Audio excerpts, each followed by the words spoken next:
It is a huge honor for me today to be podcast interviewing Dr. Taylor Kim, who lives about, well, how long did it take you to get to my house today from your house? It's about, 20 minutes outside of a little bit of Phoenix. So, about 20, 25 minutes. And I feel really cool today because, usually I'm in Phoenix. That's the trailer trash area. I'm not Rudy Tooty like Scottsdale and Paradise Valley. And you're from Apache Junction. I think we're at the race for the bottom. We are, but I think I got you beat there. You got me beat? I got you beat. And why is that? Margin. Well, I love my area, first of all. It's a practice that I've started in 2003. But when I first got there, obviously, it wasn't Scottsdale. It wasn't some of what we quote, nicer part of town. But at the same time, I recognize that, that's where sometimes people need the dentistry. And sure, I've got some trailer parks surrounding my office, but I also have a lot of custom high-ended homes as well. So it's a very eclectic mixture. Well, for the record, Dr. Kim is from Apache Junction, where the toothbrush was invented, because in Apache Junction, they only have one tooth. In Phoenix, it would have been the teeth brush with two teeth. Scottsdale would have been the full mouth set of teeth brush. But the reason I had you come over today, and it was on, let me read your bio. Yes. Dr. Taylor Kim is a general dentist with a passion for implant dentistry. He is a graduate of USC School of Dentistry and has been practicing in the Valley since 1999. Dr. Kim is supported by his lovely wife, Luisa, and their two wonderful kids, Ethan and Elise. Dr. Kim fuels his passion in implant dentistry through continued education and is even more passionate about educating the general dentist to better understand the basics and foundation of implant surgery. Dr. Kim is currently serving as the AIC course director for Hiossen Implant Systems, which offers a basic introductory course in surgical placement implants. And the highlight of the course, and what makes it unique to others, is the live surgery portion where the attending doctor performs the implant surgery under the guidance and supervision of Dr. Kim. All those who have attended found this portion to be invaluable in their understanding of implant surgery and have gained greater confidence to start placing implants the very next day. Dr. Kim's hopes and vision is that all general dentists offer this great service and grow personally and professionally. So Phoenix is 1.5 million people in the city limits. It's the largest state capital in the United States. But the metro, there's a lot of cities like your Apache Junction, Scottsdale, Mesa, Tempe, Gilbert. But when you're around this neck of the woods, 4.5 million people, you're the backyard legend for placing implant surgery. Everybody that's ever taken your course that I know thinks you're just amazing. So let me start off with this, Dr. Kim. So podcasters it's an under 30 behavior. I'm 54. Old grandpas normally aren't your podcast audience. So everyone that emails me about this podcast to howard@dentaltown.com, they're either juniors or seniors in dental school, or they're all under 30. And they all have the same complaint. So 2 months ago, America just graduated 6,000 dentists, and they say, Dr. Kim, I didn't place one implant in school.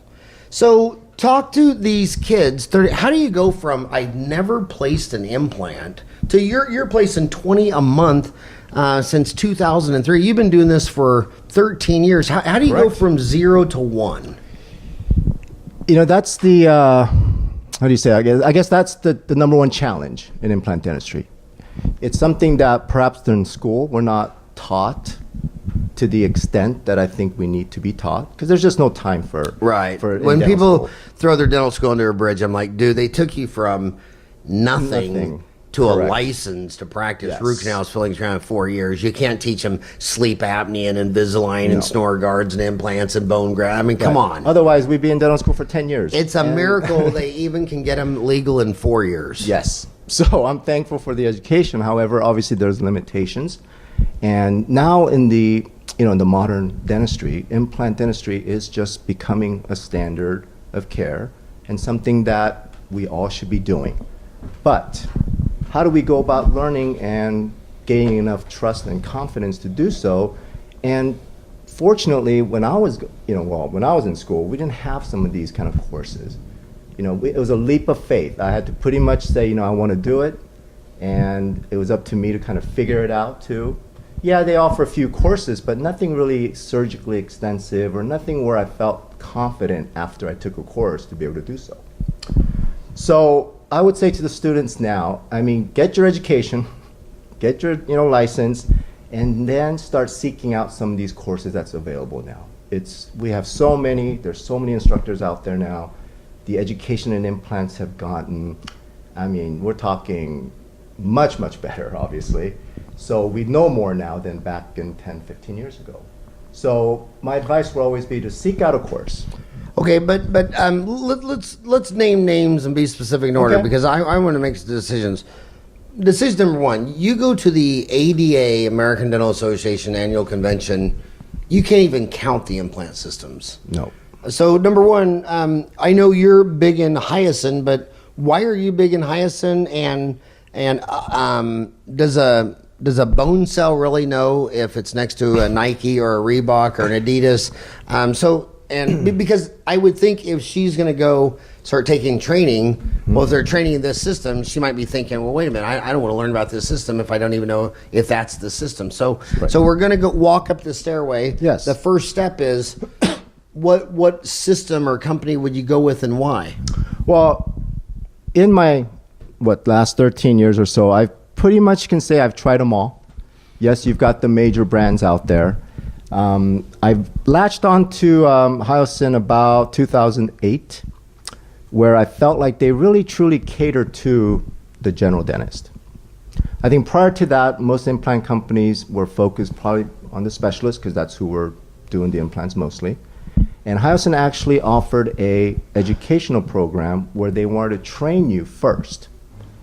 So before they sold you an implant, they want to make sure you knew how to do the implant. And I always found that to be the best way and the best approach to learning and selling implants.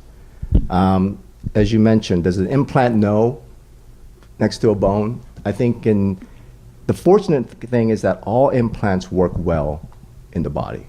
And that was demonstrated by Dr. Brandmark back in 1957. We know that titanium loves bone. That was 57? That was 1957. And you said cater to general dentists. When Brandmark first came to the United States, he only allowed oral surgeons to his course. Correct. He wouldn't even let periodontists come in. Yeah, so obviously there was some exclusivity, but I never understood that. I always feel like general dentists were in their mouth every day. You know, we got the hand skills to do this. If we can cut a MOD prep on number 18 or number 2, I'm pretty certain we can cut a 4.0 by 10 millimeter diameter hole. So I always felt that we got to get this into the general dentist's hands first, and let's let them decide which cases they want to do and which one they don't want to do. So you think this is now when you go around the United States, when you go around the world, some countries like South Korea and Germany and Brazil, 3 out of 4 dentists place an implant in the last 30 days. Yes. When you come to the United States, that's just not the case. What percent of general dentists do you think place an implant each month? You know, that's some of my research, and I've done some surveys. You know, right now in the U.S., it's estimated between the 10 to 20% of general dentists are placing the implants. So the upside's huge. There is a huge potential market. Huge upside. Huge. I mean, as you said, I do travel around the world, and I'm still have some connections in Korea. So when I do go to Korea, if you're not placing implants as a dentist, then you're either a pariah or you are probably not doing too well, because it's just the accepted treatment now. Patients demand it.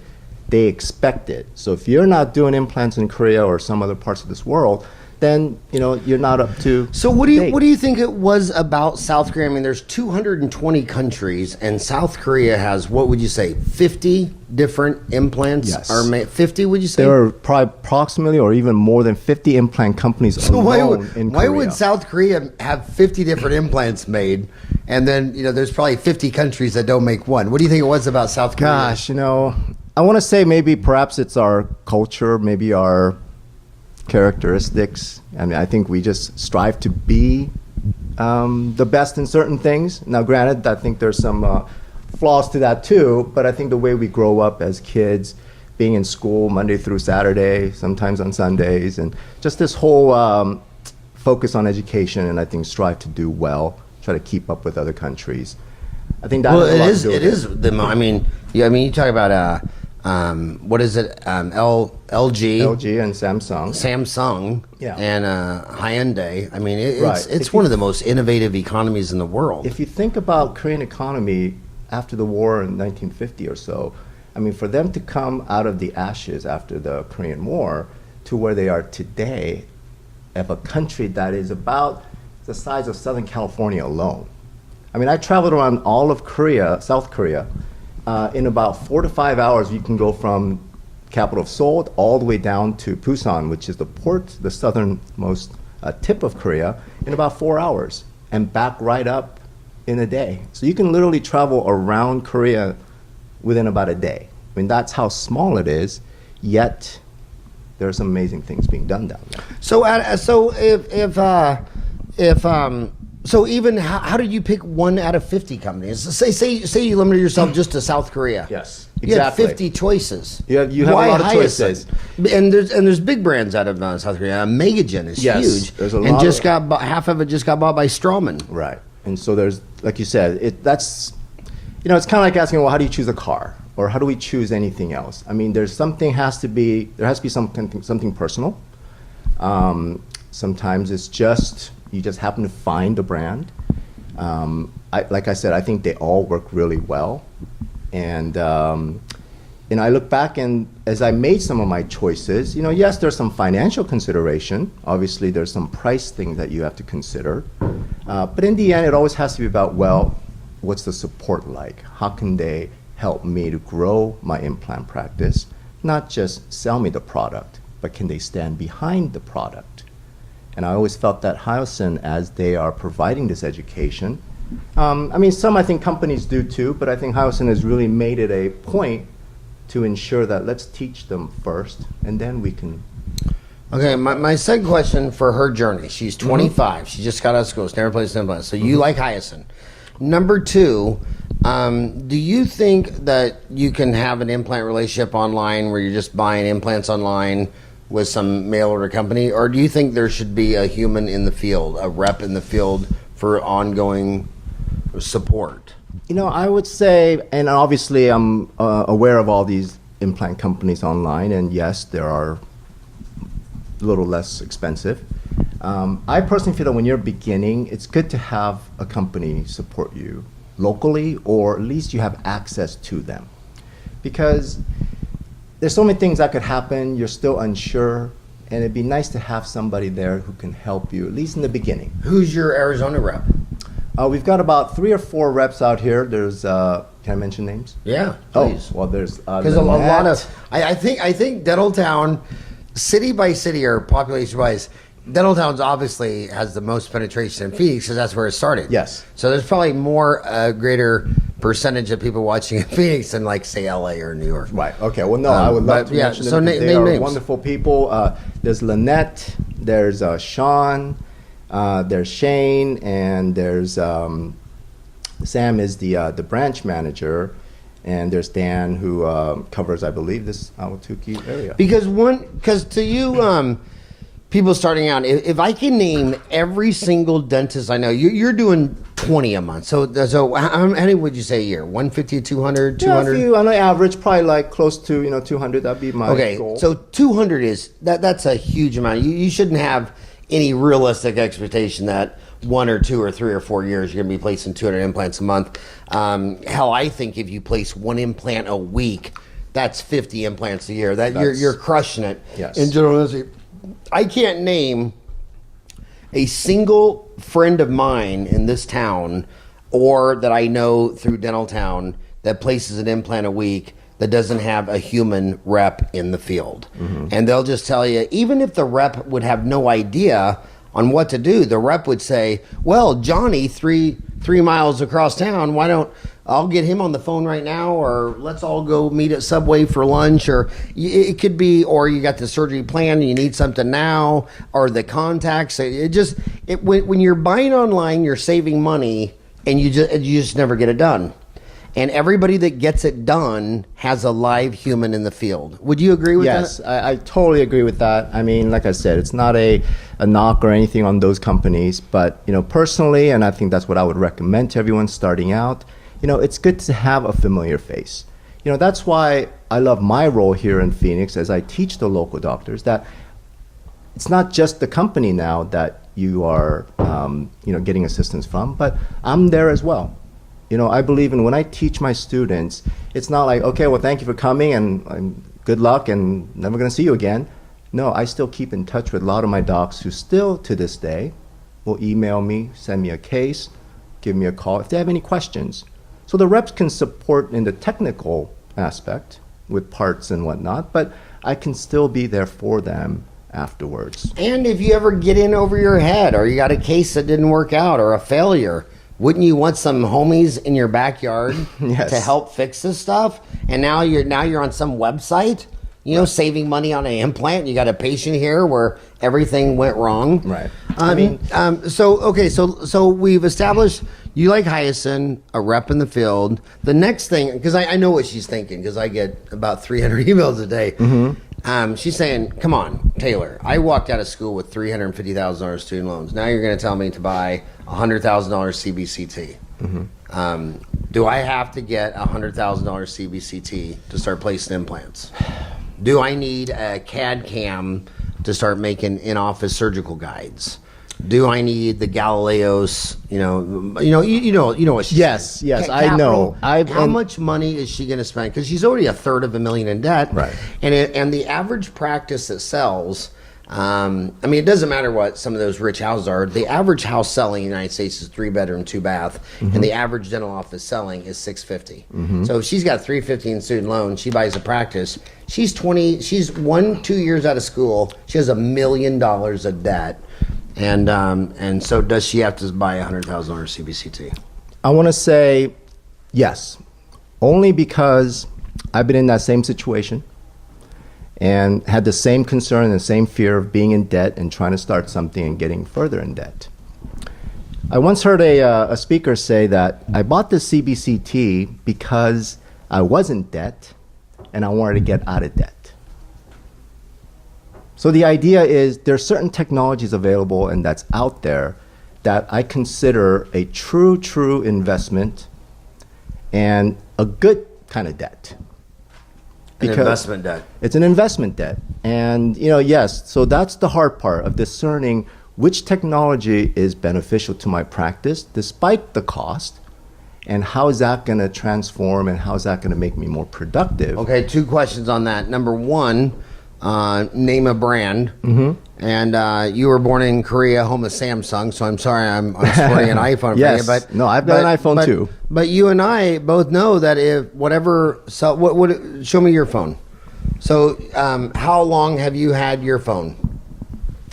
You mean the whole smartphone? How many years have you had that phone? This one, less than 2 years now. Okay, so you upgraded the phone you had before. So she's already thinking, I don't want to buy a $100,000 iPhone when in 5 years it looks like I have a Motorola flip phone and you have a Nokia phone and we all want the new Samsung iPhone. Yes. So if I buy a $100,000 CBCT, 5 years, am I going to have a Model T and wishing I would have never bought that old technology?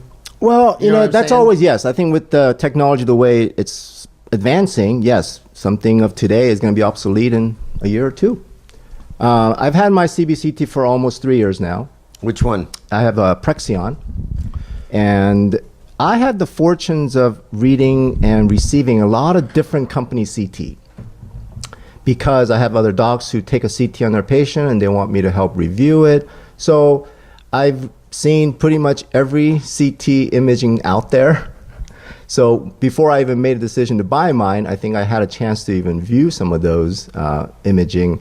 And frankly, I really felt that Prexion was one of the better and the best image. And for the money, and I know you're saying 100,000, and thank God, however, lately these scanners have come down in price. So now you can pick up a really good solid machine for about 60 to 70,000. You got your Prexion for 60 or Well, 70? I almost got it for that price, yes. So, when I first started looking into CBCT 2-3 years ago, yes, we were limited. We only had maybe the iCat, or some Galileo. So those were still up in the 150 to, close to $200,000. And so perhaps that's what kind of startled me. But now we know that this is becoming more of a standard because there are so many CT companies out there now. I mean, you wouldn't be able to find this many manufacturers in the past. So that's a sign that general dentists, and I think dentistry in general, we are accepting the CBCT as now our go-to, your standard of care x-rays. And once you see it and once you use it, there is no going back.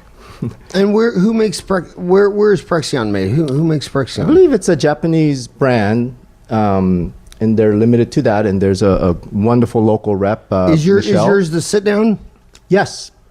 So why did you go sit down instead of stand up? Well, this company makes the sit down. Are they just more lazy in Apache Junction? Well, no. They don't want to stand. Well, I do have a lot of elderly patients. No. I think they do offer some stability, and it's more compact that way.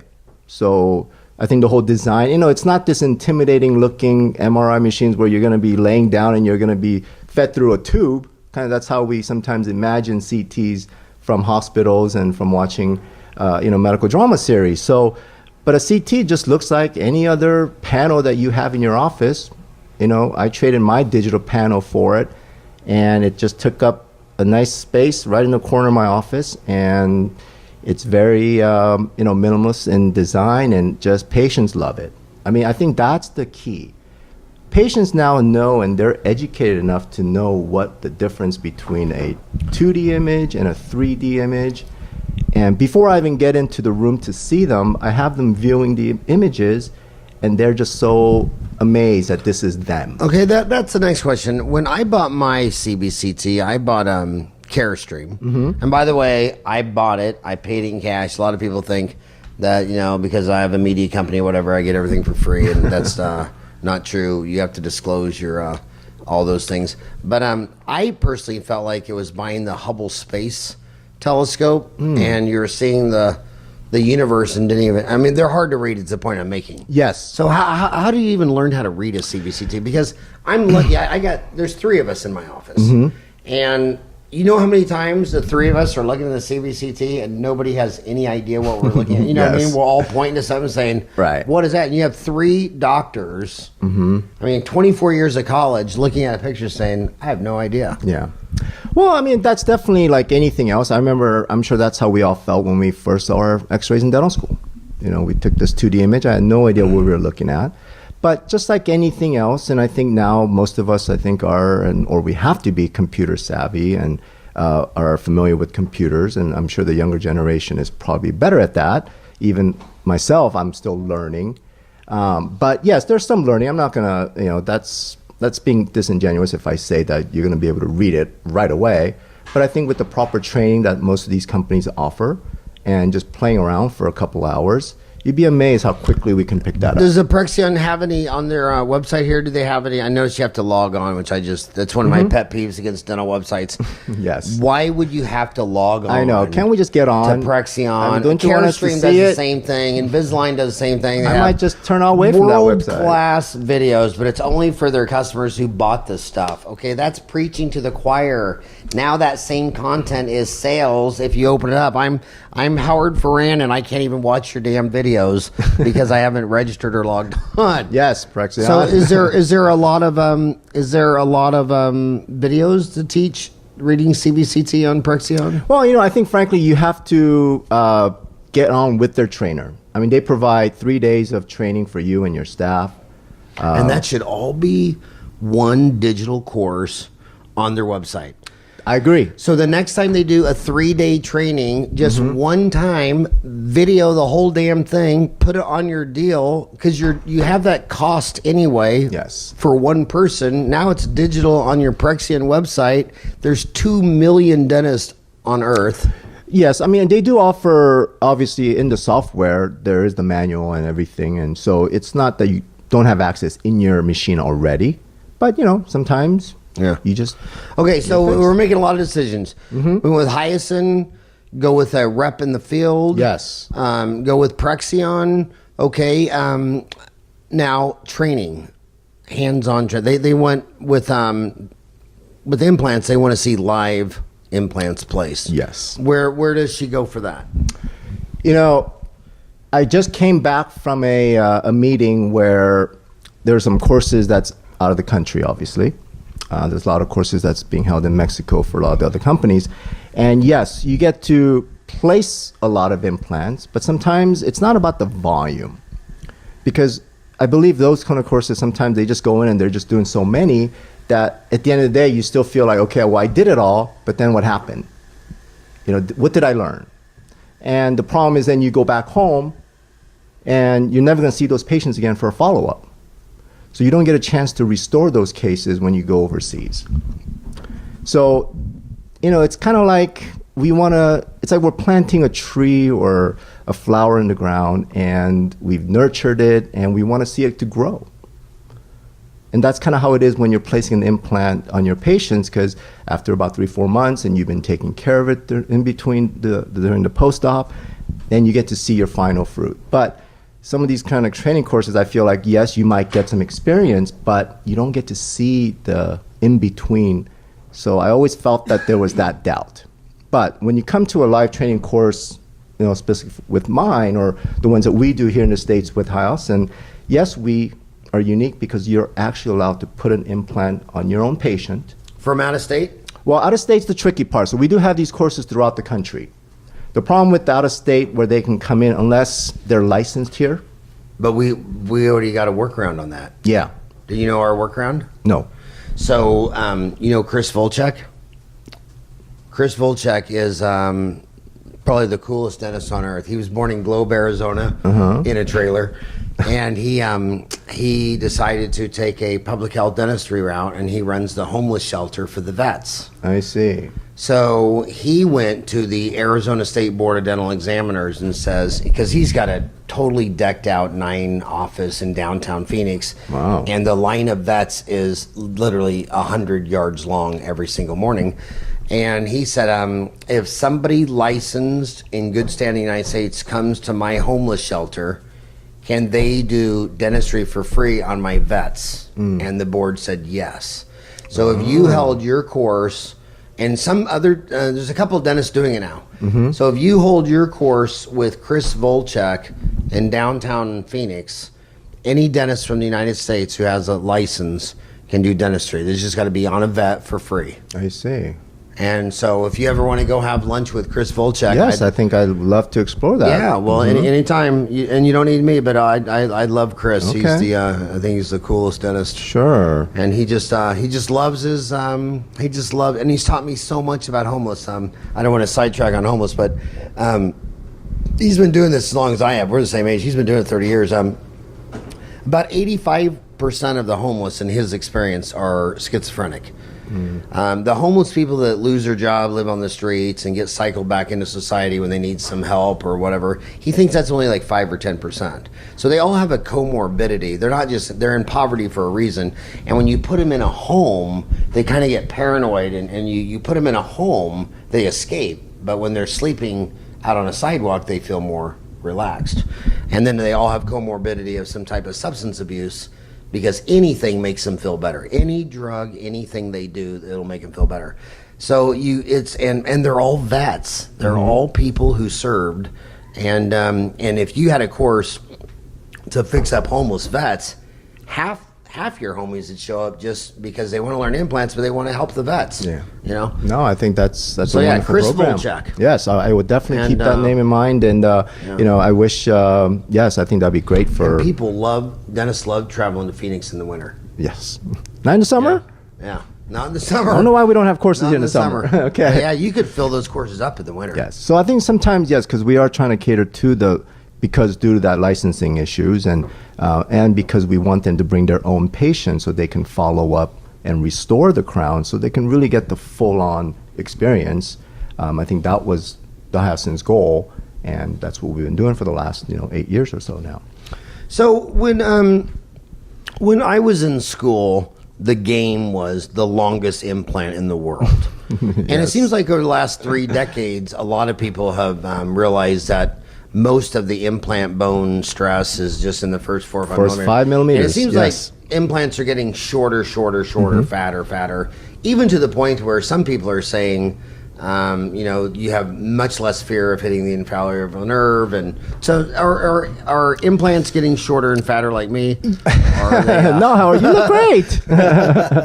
No, I think you're absolutely correct. When I first started this, they taught us that if you're not putting a 15, 16 millimeter implant in the mandible, then you shouldn't be doing it. And if you don't have that much bone, well, we're just going to reposition your mandibular nerve. Yeah, that looked very fun when I first saw that surgery, and I said, do I even want to do implants if that's what it takes? So that was a long-standing thinking, but obviously now research does show that, as you mentioned, that the integration occurs right in the first 5 millimeters, and that's where it's strongest. How way is that? Well, perhaps it's the makeup of the bone. I think the density of the bone does, I believe, decrease as maybe it gets apically. But, I'm not a researcher, so I can't say that for certain. So what is your standard length? What is your median mean mode length?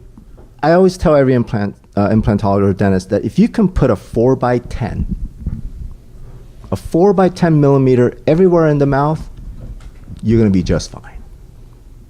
Yes, implant companies make longer implants, but rarely outside of maybe in the anterior, I don't do anything longer than 13. 13 would be my anterior cases because I know I have more bone. But everywhere else, if you can put a 10 millimeter length implant, you're going to be just fine and it's going to work wonderfully. And I just want to say one thing. One of my pet peeves against lectures is that, you go to a Crown and Bridge lecture and it's always some guy showing off some full arch, upper and lower, 28 teeth rehab and all that stuff. But if you go to the labs, 96% of all the impressions sent in is for one crown at a time. And when you look at the implant market, the majority of the implant market is one at a time. And the most common tooth to be replaced is the first molar. Yes. So, and doing an anterior implant, I think you'd have to do, if you're doing an anterior implant on a good-looking girl with a high lip line, you should probably have 100 under your belt before you go crazy in that case. Correct. I mean, that's what referrals are for. You do not want an attractive woman front tooth implant. I mean, that is your worst nightmare. So let's switch to. I want to switch to again. I'm trying to get her to make some decisions. No, let's talk about she's missing a first molar. Mm-hmm. First molar, tooth most likely to be crowned. Most likely tooth to be root canaled. Most likely tooth to be replaced by a bridge. Most likely tooth to have an implant. So pick a case for her. Would it be a maxillary first molar or a mandibular first molar? Because that's what she's got in her patients. Definitely the mandibular first molars are the most ideal cases. Okay, so let's switch this whole thing to she got a Hiossen. She's met a rep in the field. She bought her Prexion 3D Eclipse, and she's got a patient missing a mandibular first molar. Yes. Take it from there. Is she going to draw blood? Is she going to need a bone graft? Is she going to have to spin platelets? So the first thing, since she has the luxury of having a CBCT, and obviously with our normal protocol of every patient reviewing the medical history, and as long as there's no blood, bleeding issues or any other concerns, then we proceed straight with the scan. Once we do a scan and you're able to determine the volume of the bone in that area, you can almost pre-plan an implant based on the software that's already preloaded in most CBCT. But Prexion has a library of all the implants out there, every size. If you're using Hiossen, you pick 4x10. You actually virtually place the implant in your CBCT. You manipulate it, make sure you avoid all the nerve and anything that might be of concern. Then at least before you open up that patient, you know what you're getting yourself into. You've got the necessary bone. You already picked the implant size. And now it's just a matter of going through your surgical protocol. Okay, well, let's talk about that protocol. Mandibular first molar, you got a second bicuspid in front of it. Yes. A second molar behind it. Yes. Is a surgical guide overkill? In my opinion, it's overkill. I used to use it all the time in the beginning because that's what they taught us.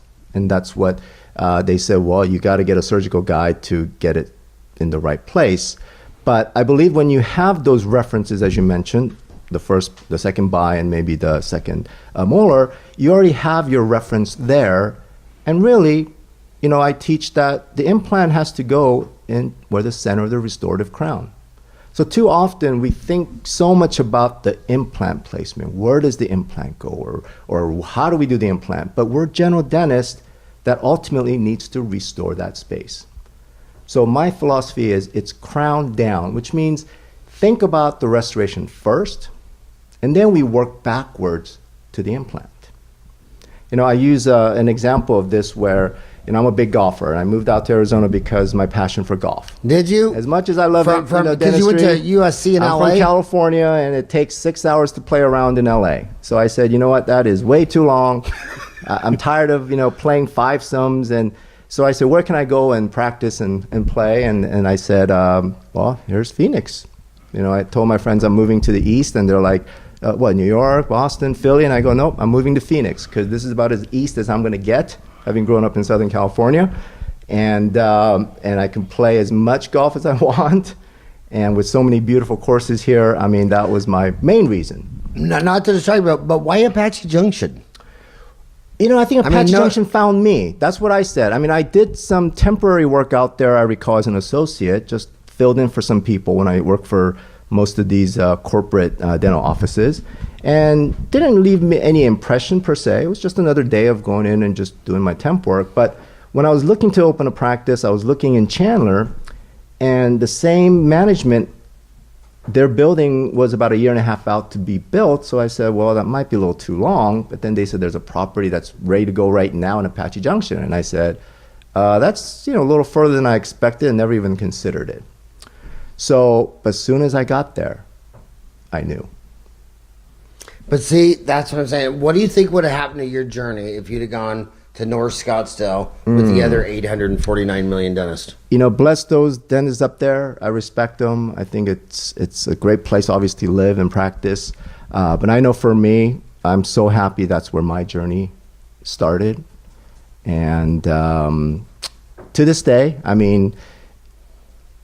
I just love serving the people who really need the work. And I think that's where I see the value in my practice, and that's where I get my Just reward. go where they ain't. If everybody's Yes. on a corner, don't go Please, there. Go where they yes. ain't. Supply and demand. Create a supply where someone's demanding it, and they're demanding it because there ain't anyone else out there. No. But continue. I'm sorry to interrupt. Yes. So I think I was so the golf analogy. So what I was trying to talk about the golf was that, Jack Nicklaus once said when he played a hole, he would finish the hole, and he would look back from the green back to the tee.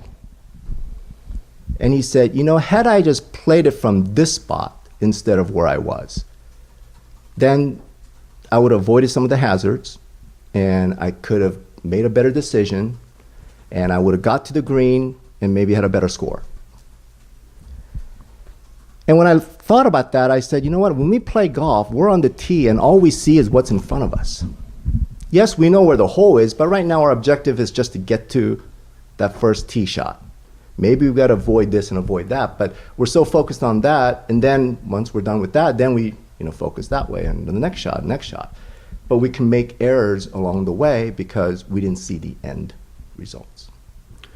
So I use that analogy because in implant dentistry, if you can't visualize the crown, if you can't visualize what kind of restorations you're going to place, then it doesn't matter where the implants go. Because the implant has to go where that restoration needs to be. So sometimes I get some cases at the surgeon, and they're wonderful people. I love my specialists. I can't work without them. But they'll place an implant somewhere, and I said, well, I can't restore that. And they said, well, this is where the patient had the most bone. And I said, well, that's great, and I understand that, but I can't restore that now because of the angulation, or maybe it's not ideal. So we general dentists, if you're referring, there's nothing wrong with referring, but please give the surgeons a certain guide as to where that restoration needs to be. So in the event that they can't put it in an ideal spot, now we're talking grafting or some kind of ridge augmentation. And I always feel like, don't just say implant referral on number 19. And then when you get back something and you don't like it, then that's technically on Back us. to your golf analogy, Ryan, did you know, true story, I had a hole-in-one.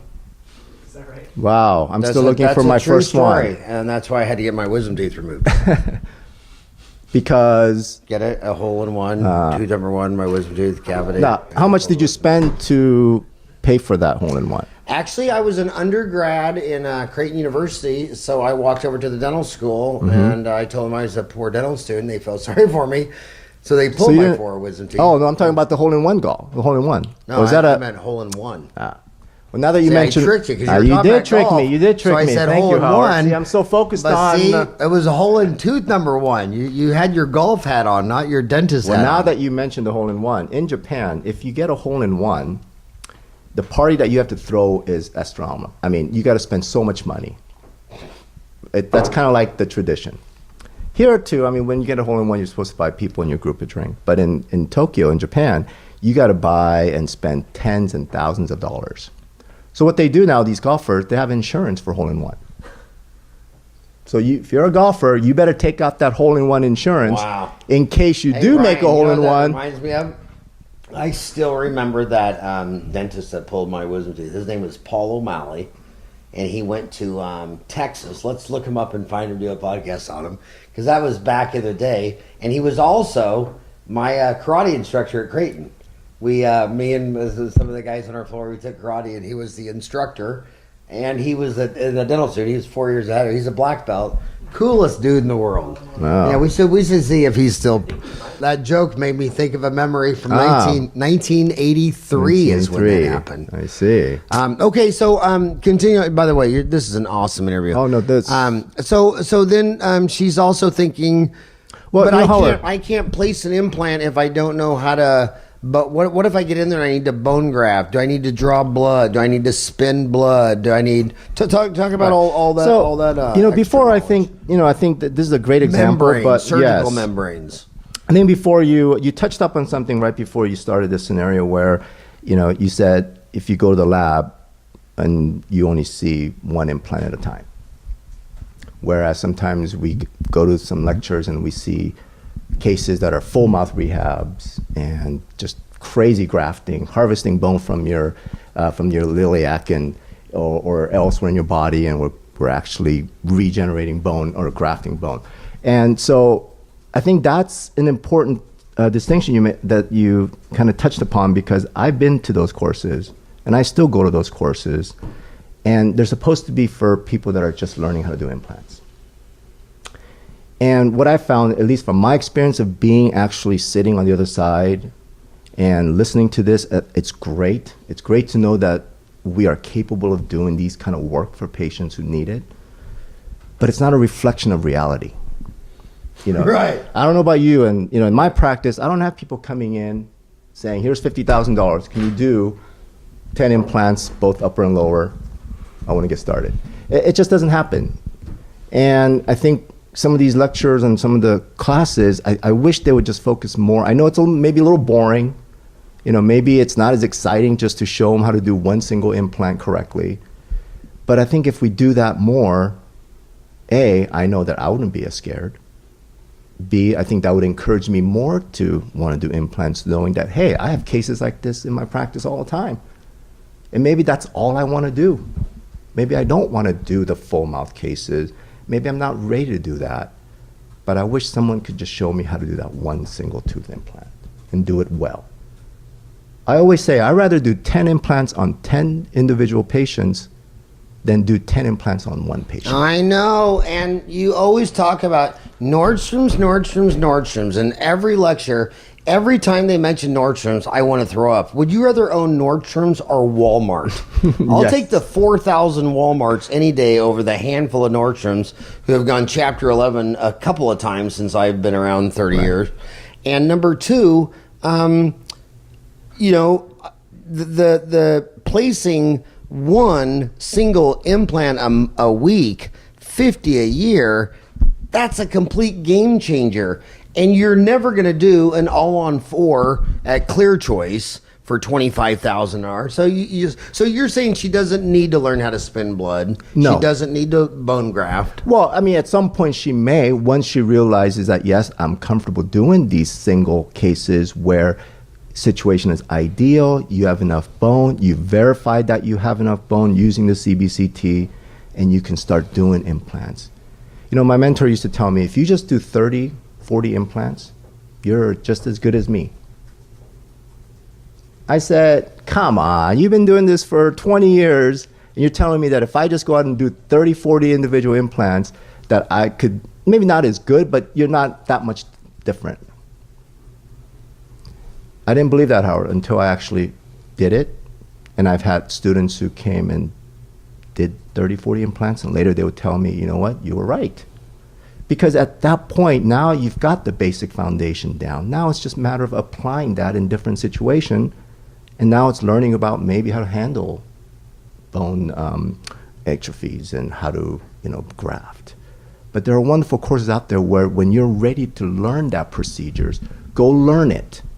Instead of trying to consume all this at once, spend $20,000 on a 5-day course where you learn everything from A to Z, but then now in your practice, you have number 19 in front of you, and you don't remember how to do that. And by the way, before you go take some $5,000 weekend course or some big old drama deal, what do you think of just, I think street smart dentists just get textbooks. What do you think of if you're going to learn implants of just an implant textbook? To just get through. Sure. How long would it take? How many hours would it take you to, I was a big fan of Carl Misch's textbook. Carl Misch, book. how many editions? That's the Bible. That's the Bible. That's the Bible. Yes. We both recommend Carl Misch's book. How long did it take you? How many hours did it take you to read that textbook in its entirety? I still go back and read it and reread it. Yes, you're going to spend some time. But how much time? How many hours? I guess if you sit right through it, maybe about 10, 20 hours. Okay, so it'd be 10 hours for his brain, 20 for my walnut brain. But by the time, there's so many of those chapters repeat itself. Yes. Like you're reading this chapter and it's like, I'm pretty sure you said that in this chapter because it's applying the same mechanical concepts. By the time you get to the end of the book, 20 hours later, why would you have got on an airplane and flew across the United States and stayed in a resort and all that noise to listen to a 6-hour lecture when you could have stayed at home in your rocking chair for 20 hours? You can get so much didactic. And I wish you would do the didactic on Dental Town. I wish you would create us an online I would love to, CE because course. Sometimes, implant dentistry is complicated, but it doesn't have to be. My whole point. Can I throw you under a bus in front of my homies that someday you'll deliver us an online CE course? I've been waiting. I've actually been still. I know Ryan had contacted one of your, and I'm still waiting. So I would love from Howard Goldstein. Yes. Oh, well. Perhaps our emails got crossed, but because what I love the most about online CE is they got $350,000 of student loans. They just bought a practice for $650,000. Right. My whole goal with my homies is that they learn how to do dentistry better, faster, easier, and cheaper. Yes. And it's a lot cheaper to read Carl Misch's textbook for 20 hours than go to a 20-hour course. That'd be 3 7-hour days. Yeah. No, it's a commitment. And they love the online CE because if you look at a big screen TV, yes, and you pull the phone up until you can't see the TV anymore, it's about right here. Well, and they literally tell me they prop it up next to their pillow and just watch online CE.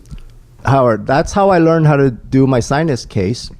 I had a patient in the chair and I had never done it. I just kind of read about it, went on YouTube and looked up sinus lift. And as I was doing the surgery, I was going back and forth to my office looking at the video just to make sure I'm doing the steps.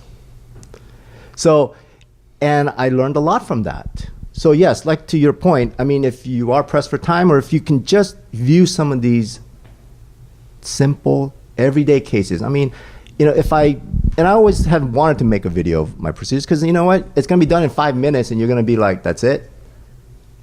And as much as maybe I can do it in, slow-mo just to make it feel like it's longer, but some simple cases takes 5 minutes to do. So you specifically told her, because she's supply and demand, I tell people, when people ask me, well, should I learn sleep apnea, or should I learn snore guards, or should I learn implants, whatever, I first say supply and demand. That's economics. Yes. You see your patients, you're doing 8 hygiene checks a day. What do you see? Like when you ask me if you should learn Invisalign, hell, I mean, what am I supposed to do? Make shit up. I mean, does anybody in your office ever ask for Invisalign? You'll call me up and say, should I take this Blue Cross Blue Shield PPO? Dude, I'm not Dionne Warwick. How the hell would I know? If you say, but if people are calling you up and saying, will you take this PPO? Then I would. I'd make your services faster, easier, more affordable, whatever. The most likely tooth is the first molar. And I said, upper or lower? You said lower. Lower. So that was easier. Okay, now let's go to the next most common. Okay. Let's go upstairs. When you say sinus lift, they just cringe. They're like, oh, I God. used to cringe just too. upped the fear level. Yes, we just said, oh no, the black hole. Yeah. That's kind of the last frontier. But it's going to be the second most common implant. But it's the most second common. Number 3, number 14.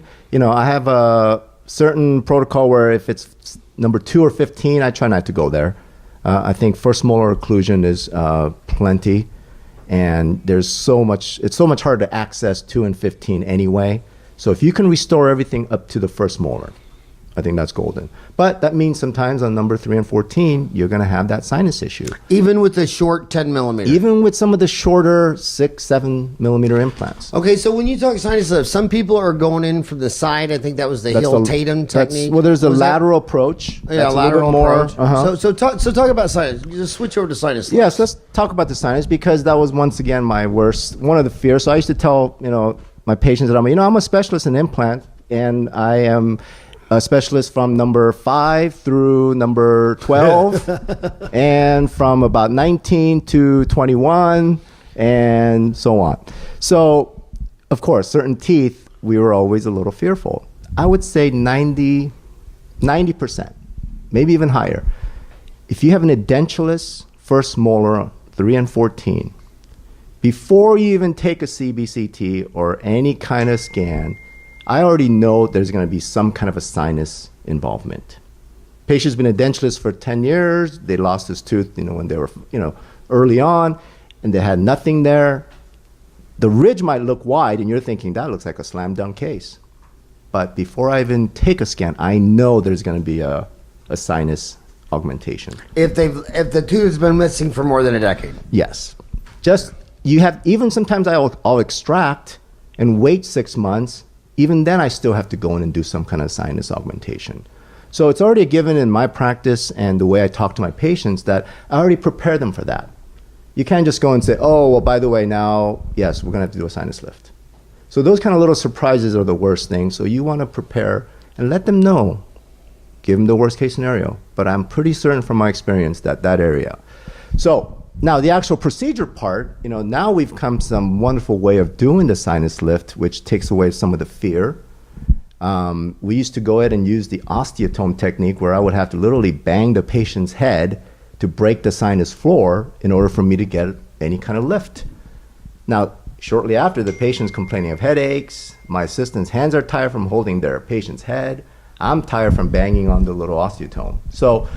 But now we found a more civilized way to do the sinus lift. And yes, the lateral approach is always going to be a little bit more surgically invasive. Do you credit that to Tatum? Well, Or not really? I mean, I'm sure there are pioneers who did that, and I think it's a wonderful procedure. Yeah. But you'd be amazed how resilient our sinus is. I just came from a course where we're learning about the sinus and how even if we perforate it, even if we lift it off the bone, we don't even have to graft anymore. Can you believe that? So you're not doing a lateral? I used to do the lateral, but I try to do mostly through the crestal approach. So Hiossen and some other companies out there make a kit that allows us to safely lift the sinus membrane, not tearing it, and allowing us to use that like a tent, so when the implant goes in, the actual implant helps us to elevate the membrane. And when will you be creating the sinus lift course on Dental Town? Will it be a separate course? Well, that's definitely a separate. There is a CAS course that we run to help docs understand and learn how to do this approach. Hiossen does offer a CAS course, and that I've run numerous times over the last few years. I think it's in your office. Well, this is just a didactic, about 3-hour hands-on course. Yeah. So hopefully we can get to the surgical aspect. But I've done some surgery like this in my live surgery training for some experienced docs who've already learned how to do an implant, but they wanted to learn the little sinus approach. And patients are comfortable. I think we've taken away a lot of fear. But be straight up. Between doing a mandibular lower first molar, Yes. and now advancing to a maxillary first molar Yes. with a sinus lift, how much harder and longer and more skill is that going to take? Would you recommend placing so many mandibular first molars before you attempted the sinus, or? Right. So that's why I come back to that same number, 30, 40 implants. If you can do those comfortably in a dentulous area where you had lots of bone, then start tackling the sinus. There's no And you're shame. doing a crustal approach. Crustal approach. There's a minimum requirement for the bone that you need to do that. Go through that sinus lift. How you do it? Can I give you the minimum and give away the whole course? I wish you would. Then they won't have to come. No, I'd be more than happy to, because this isn't about, I'm about educating. I want the docs to know. And this is from my experience. This is from listening to others. We have a minimum of 5 millimeters of alveolar crestal bone. That's what we need. If you have 5 millimeter alveolar crestal bone, you can do a sinus lift crestally without having to split open a window, without getting crazy, and do a nice, safe, you could put a 4 or 5 by 10, almost get a 5-6 millimeter lift. Is that because in the earliest part of the presentation, you were saying that implants got shorter and shorter, because most integration is just that first 5 Correct. millimeters. So that's what you're saying with the sinus lift, that you just need 5 You millimeters of bone to stabilize the implant. to stabilize it. Because And that's where what- most of the That's where the integration, yes. If you have less than that and you're trying to actually stabilize that implant, even though you're lifting it, well, we know that that first 5 millimeter is critical. So that's my rule. If you measure 5 off of a CT and you have 5 or more, then you can certainly do it the crestal approach. And you can charge a fee for this. There's actually a code. I forget, I should have brought that with me, but there is a code, and you actually can charge this separately on top of your implant. So it's been a wonderful practice builder. I know I'm not afraid to go to the sinus anymore because Now, we've got when the you're proper doing tools. when you're doing that sinus lift, are you using any type of bone? For right now, it's still recommended to use bone. Any kind of allograft. I mean, autogenous bone is always the best, but that's not convenient. An autogenous bone is their own bone. It's their own, and sometimes I have patients who, I'll go in there and I say, Mary, I think I need to get some autogenous bone, bone from you, and it's okay, it's just going to be in the mouth, and I'm just going to make a small incision, and we're going to scrape some bone, and we're going to help that to heal your implant. And she goes, oh, okay, well then, and I say, well, Mary, but by the way, that's going to be an extra charge. And she said, oh, why? But it's my own bone. And I said, well, that's a yes, good so... But okay, so here's a chisel, here's a hammer. Can you go get some for me then? So patients are like, oh, okay, that's why you have to charge me. But so they would always ask that. They're like, it's my own bone. Why do I have to pay for it? So the autogenous is your own bone. Yes. What's it called if it's someone else's? So it's an allograft. Allograft is someone else's bone. It's a cadaver bone typically. Cadaver bone. Yes. Cadaver, and then there's what's Then you the got other like one? xenograft, which is typically bovine. Bovine. And I thought it was interesting when I needed a bone graft. They did a microscopic examination. They said chimpanzee bone would work fine for me. So they just used chin bone. So it's xenograft, allograft, autogenous graft. Is there another one? And then there's an alloplast, which Alloplast. is mostly the synthetics. Synthetic. So autogenous, their own bone would be the best. Would be the best. Is that but for her doing just mandibular lower molars, Yeah, see, that's first the thing. molars, is she going to be using, what No. percent of the time would she be using a graft? For That- single tooth molar For a replacement? single tooth with plenty of bone, no other defects, never. It's not necessary. And what about the other thing that, and I'm just picking, Dental Town has 50 categories on the message boards, and I'm just going to implant questions. The other thing, so they're not going to need to spin blood. That's another fear factor. Yeah, there is, that's the trend. And what is that called? PFF or There's PRF, there's PRF. CGF. These are some of the commonly termed. We PRF call it and what? CGF. CGF? Explain both those. PRF is Well, I think it's a plasma-rich fibrin. right. Yeah, and CGF is common growth factors, I believe. Yeah, and do you think that's overkill for a single tooth molar? It is, because that's only indicated for certain defects that you're trying to help heal and try to promote bone growth. So that's only used, we use the term sticky bone, where the graft material gets mixed with some of this plasma, and it just helps to adhere the graft material better. So it's an enhancer. It already enhances your natural healing ability. So we only use that in situations where you had a defect, you didn't have enough bone, so now we got to go in and create some bone. So it's not indicated for every single case, and it's not meant to be. So if you're picking the right cases, if you're picking ideal cases that have the necessary bone volume required for a single implant, and we go over that during my course, then there's no need to think about grafting and whatnot. So that only comes into play once you've kind of mastered and you feel comfortable with a typical... I know all the questions. Next one's membranes. Am I going to need membranes? Well, once again... And do I suture that up with silk or resorbable gut? Gosh. Again, we're just going entry level. Yeah, no. This is very good. This is all the common questions that I get from every doc. And, I say the membrane is necessary depending on what you're doing. A single tooth implant with plenty of bone, you don't need that. You only need the membrane if you're grafting. Don't you think the 95% of humans try to make everything too complicated? I'm afraid so. I'm all about the KISS principle, right? Keep it simple. Stupid. Yeah. I mean, not to be... and also the greatest rock band that ever lived. Oh, yes. Detroit City. Well, I'm a Led Zeppelin and Van Halen fan myself. But the point is, yes, sometimes we don't have to overcomplicate things.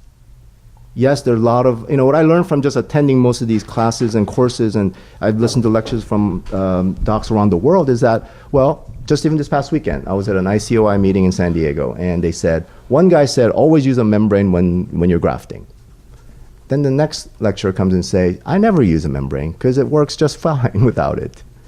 Or I graft all the time, and this other doc said, "Well, I don't have to graft." Well, you know what I thought was the. And I'm sorry, I know you got to get back to work, and no, we're good, already good. five minutes after. But the most mind blowing thing I've seen in the last 5 or 10 years of research is last month the Journal of Endodontics had a report where they went and got the insurance data. So, you ask a dentist, have you ever had a root canal fail? Everyone will tell you, I've never had a root canal fail. But this is big macro insurance data. Mm-hmm. The 5-year success rate between an endodontist and a general dentist, the endodontist had a 95% success rate at 5 years, and the general dentist had a 90% success rate. So you figure the endodontist is doing all this extra stuff, and it only gave him a 1 out of 20 better chance of the root canal surviving 5 years, versus the general dentist who probably does nothing good enough for the endodontist. Yet it worked 19 out of 20 times. Sure. I thought that was very interesting. I know we're in overtime. Can I ask you 2 more questions? Please. I've got all day. They're always asking cement or screw. And some people are saying that the cement is the major part of the peri-implantitis. It is. We know that for a fact. So you always run the risk. And a lot of it is, well, let me go back. It depends on the placement of the implant. And how far can you get the cement away from the implant and the bone? So if you place the implant ideally, and we want minimum 3 to 4 millimeters of tissue support. If you can place an implant below the gum and have 3 to 4 millimeter of tissue to support that implant, we know that that already increases the success of that implant. So now when you're restoring it, however, if you have 3-4 millimeters of tissue and you're trying to cut a prep, are you going to be able to put that margin somewhat? You can still put it somewhat sub, but we're not going to put it down into the sulcus. So the idea is if you have that much tissue thickness, the abutment design could be such that you have barely sub-gingiva. So even if the cement gets cemented, that extra cement isn't going to be down at the sulcus. That's where the bone loss is occurring. So when I say cement retain or screw retain, I say, well, how deep is the implant? How much tissue support do you have? If you didn't have, if you have a patient with a thin biofilm where there's maybe like a 1 millimeter tissue height, and that's the best you can do, then you might go with the screw retain because now maybe that cement's going to be too close to the edge of the implant. Now, you're never going to be wrong which way you go, but yes, technically, if you're fearful of the gingival irritation and periimplantitis, then go with the screw retained. But what percent of yours are screw versus retained? 90% of mine are cement retained. 90 with which cement? Just I use what zinc oxide. Zinc oxide neutral? Well, I used to. I'm sorry. Now I use the glass ionomer. Glass ionomer? Yeah. It really doesn't matter what you use. Okay. Yeah, it just whatever you want to use for your normal cement. You're and what percent of yours are surgical guide? Right now, I should say I should use it more, but I don't. So you don't use surgical guide, No. and you're doing 90% cement retained. 90% cement retained. The anteriors, I always try to do screw retained. So, Interiors, I always refer. okay, that's another way. Especially if they're a woman. Well, you know what? If you learn certain basic principles of anterior, I know that's a whole separate category in itself, it can be done with aesthetic results. And I believe that we GPs can do that. Yeah, but it's just not easy money. It's not. I mean, It's not. You if charge you're gonna- more. If you're going to get into ortho, why don't you just do adult Invisalign? Why in the world would Right. you want to be taking a Ceph on a 6-year-old trying to figure out what she's going to look like at 18? Yeah. Why would you be doing a class 2 that when she smiles her liver shows? She doesn't have a chin. No. It's not worth it. It's not. Some lady comes in with a mirror on her front. Are you kidding me? It's just not worth it. I mean, No, it's learn not. the gravy train, the 80-20 rule. That's why all the questions I'm asking him are about one molar. If you could go from 0 to 1, that would be a feat. If you could go from 1 implant to 1 a week, and your practice was limited to, name the easy ones. They'd be first molars, First molars, Maxillary, all the second- buys, all the buys, all the buys, upper and lower. upper and lower. Some people say they don't want to do lower buys because on the mental foramen, a lot of them have an anterior loop. Sure. And well, that's where the CBCT comes in. Okay, so CBCT And shorter implants. and shorter implants. So name the gravy, the 80-20 gravy trains. Yes. I mean, The easiest. The easiest. No, I'm not saying that any implants Well, are easy. no, I never want to say what they're are the easiest, But but what are the easiest? the case selection is what it comes down to, correct? Yeah.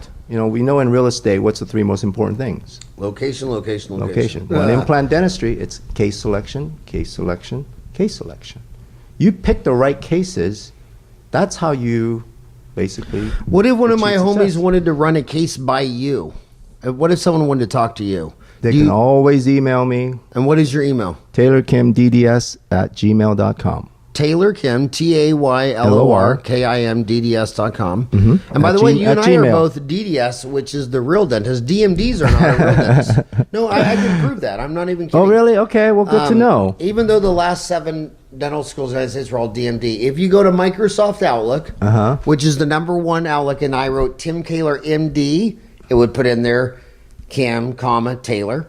If you put Tim Taylor DDS, it'll put in there Taylor, comma, Kim. Yeah. You put Taylor Kim DMD, it'll put your last name at DMD, and then put Taylor Kim as your first name. So Really? Microsoft does not recognize DMD. So Wow. we Yes. are the official We are dentist. the old. Those yes. DMDs. I mean, come on, Microsoft doesn't even believe you're a dentist. How in the world could you tell me you're a dentist with a straight face when you can't even convince Microsoft? Go try that out. It does I not will. recognize DMD. But you know, as we're talking about, I mean, yeah, like I said, if you just focus on first molars, you know, some of the bicuspids, upper and lower. Yeah, the anterior. And I always tell my patients or my docs that come to my course, okay, stay away from anteriors, because let's not get you into a situation from the get-go and set you up for failure when there are plenty of other cases that you could be doing that's But more one, successful. But one thing, stay away from anteriors on pretty women. If it's a 70-year-old grandpa with a partial, Those are the ones you practice on. Yes. he doesn't care. No. I mean No. he truly doesn't care. Right. So what are they? So your website's TaylorKimDDS.com. Yes. Is that for a B2C consumer site for your patients, or would my homies find anything It's pertinent to mostly them? for my patients. I am working on perhaps a more implant related type. I think that's something I definitely should be able to do. And Well, I'll tell you what. If you, I hope you meet up with Chris Volchek. Like, say, if you ever want to go meet him, I'll go have lunch with you too. I love that that'd be guy. great. Dental Town has a yearly meeting in Vegas, but we put, we also that team, that Dental Town meeting is only like 3 months work. So that team in the off season, they do local courses. We do them at the Indian Reservation. What's that Indian Reservation? Talking Stick. Oh, Talking Stick. Okay. And we also do them around the country. But if you and Chris ever do anything, we could help promote it or whatever, support it or whatever. Or we could do, like I said, there's 4.3 million people in the valley. I mean, we could do. We have all their email addresses. But we're so over time. I can't believe you stayed 15 minutes. Can I ask you just one more question? Yes, please. No, I have all the time in the world today. Okay, Thank you, Howard. Last question. One of the reasons they tell me they don't want to get into implants is they're 25 years old. They see a lot of implants that were placed 10, 20 years ago with peri-implantitis all around it. And they kind of wonder if what is the deal with peri-implantitis? How do they treat the ones that were placed 10, 20 years ago in their office? They also complain that there's no definition of failure because the peri-implantitis doesn't hurt. Grandpa says, I can eat a cheeseburger with this thing. The oral surgeon and the periodontist are saying, well, there's no mobility and it works. But then some of the oral health continuum people are saying, well, if you got peri-implantitis, there's probably bugs in your bloodstream. So just rant about your last question. You're off the hook. Rant about everything you know about peri-implantitis in 3 minutes. Gosh, in 3 minutes. This is normally on an 8-hour course, right, Howard? Well, obviously it's real.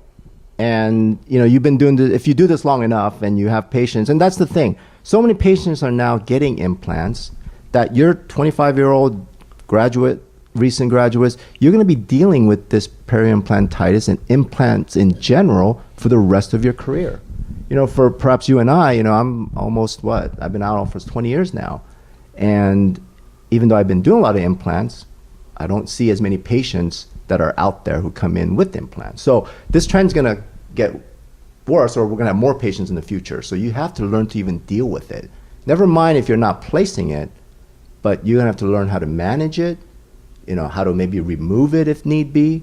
So there's going to be everything that's going to be related to implants that is going to be vital to your practice in the future.